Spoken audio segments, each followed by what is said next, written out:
যে রান্নাবাড়ে আজকে আলু আর পেঁপে দিয়ে পাতলা মাংসর ঝোল বানিয়ে দেখাবো। তার জন্য আমি চিকেনটা আদা রসুনের একটু পেস্ট দিয়ে ম্যারিনেট করে রেখেছি, আর আলু কেটে নিয়েছি, পেঁপেও কেটে নিয়েছি, আর মশলার জন্য নিয়েছি আদা রসুন পেঁয়াজ, সেটাকে বেটেছি, আর কিছুটা পেঁয়াজ কোচানো আছে। দুটো একদিকে গ্যাসের একদিকে একটা কড়াই বসিয়েছি, আর একদিকে একটা ফ্রাই প্যান বসিয়েছি। একটাতে সাদা তেল দিয়ে তার মধ্যে আমি আলুটা ভাজতে দিয়েছি, ভেজে লাল লাল করে তুলে ভেজে নিয়ে তুলে রেখেছি, আর পেঁপেটাও আমি ভেজে তুলে রেখেছি।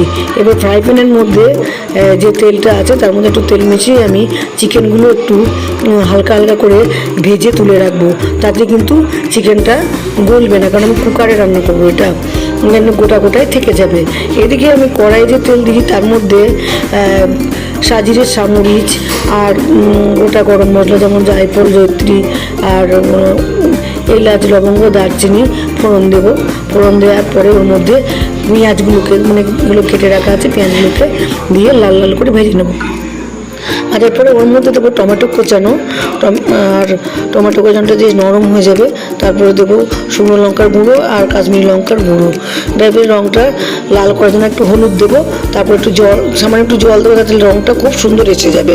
এবার তার মধ্যে দেবো বেটে রাখা মশলাটা দিয়ে ভালো করে আমি ওটা কষিয়ে নেবো, মানে আদা রসুন পেঁয়াজের পেস্টটা কষিয়ে নিয়ে কষাতে কষাতে যখন তেল ছেড়ে দেবে, এদিকে তো আমার চিকেনগুলো ভেজে তুলে রাখা হয়ে গেছে, তখন আমি মাংসটার মধ্যে দেবো। মাংসটা দিয়ে ভালো করে কষতে কষতে যখন কষানো হয়ে যাবে, তখন ওর মধ্যে আলু আর পেঁপেটাও দিয়ে আর একটু নাড়াচাড়া করে নেব, দিয়ে আমি ওটা কুকারের মধ্যে ঢেলে দেবো। এবং ওই গরম কড়াইটার মধ্যে তো মাংস মশলাও লেগে আছে, তার মধ্যে জল দিয়ে দেবো। জলটা যখন বেশ গরম হয়ে যাবে তখন ওই গরম জলটাই আমি কুকারের মধ্যে ঢেলে দেবো। এবং কুকারে ঢেলে দেওয়ার পরে ওর মধ্যে একটু সামান্য ঘি দেবো আর কয়েকটা এলাচ থেতো করে দিয়ে দেবো, দিয়ে ঢাকনা লাগিয়ে কুকারের গ্যাসের মধ্যে বসিয়ে দেবো, এবং একটাই মাত্র সিটি দিয়ে ওটা নামিয়ে রেখে দেবো ঠান্ডা করার জন্যে।